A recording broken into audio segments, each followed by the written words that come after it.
इसी के साथ जो स्नेह मेरे को मिला उसके लिए बहुत बहुत आभार। जीवन में सफलता असफलता चलती रहती है, ये जीवन का कर्म है। कई बार अपन बहुत सारे एग्जाम देते हैं, एग्जाम के दौरान हमें असफलताएं प्राप्त होती है। मेरे द्वारा भी कई ऐसी असफलताएं हैं जिनको मैं भूल नहीं सकता, बहुत मिली है मेरे को।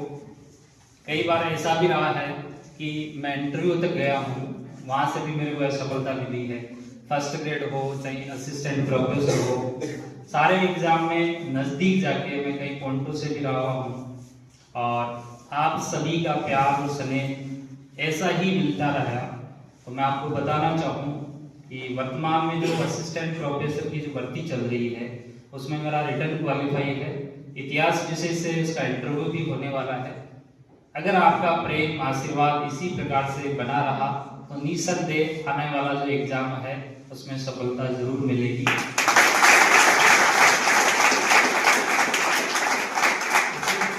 बताना चाहूँ कि एकलव्य मॉडल रेजिडेंशियल स्कूल के द्वारा जो अभी एग्जाम करवाए गए थे टीजीटी पीजीटी के, तो उन दोनों एग्जाम में पीजीटी हिस्ट्री से और टीजीटी हिंदी दोनों से टाइप 1 मैंने क्वालिफाई किया।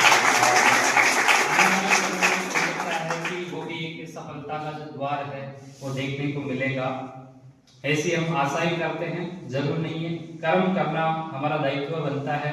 सफलता मिले या ना मिले ये अपने पर निर्भर नहीं है, केवल अपन कर्म कर सकते हैं। सफलता मिलती है तो अच्छी बात है, नहीं मिलती है तो असफलता से आपको सीख लेके आगे बढ़ना चाहिए।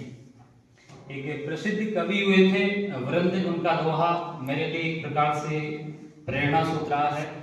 बार बार वो दुआ मैं कई बार आपके सामने भी बोला है, क्लास में भी मैं बोलता रहता हूँ कि करत करत अभ्यास के जड़मती होत सुजान, रसरी आवत जात के सिल पर परत निशान। तो आपको बार बार अभ्यास करना है।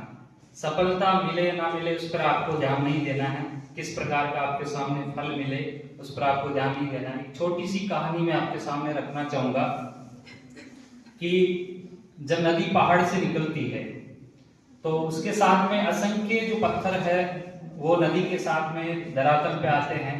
तो कुछ ऐसे पत्थरों में से ही 2 पत्थर इस प्रकार के थे जो दोनों आपस में बातें कर रहे थे। एक पत्थर है वो बहुत ही सुंदर था, एक पत्थर है वो बेडौल था। तो जो बेडौल पत्थर है उसने सुंदर पत्थर से कहा कि आप इतने सुंदर कैसे हैं। तो सुंदर पत्थर ने बहुत ही सुंदर जवाब दिया कि जब मैं पहाड़ से अपनी यात्रा शुरू की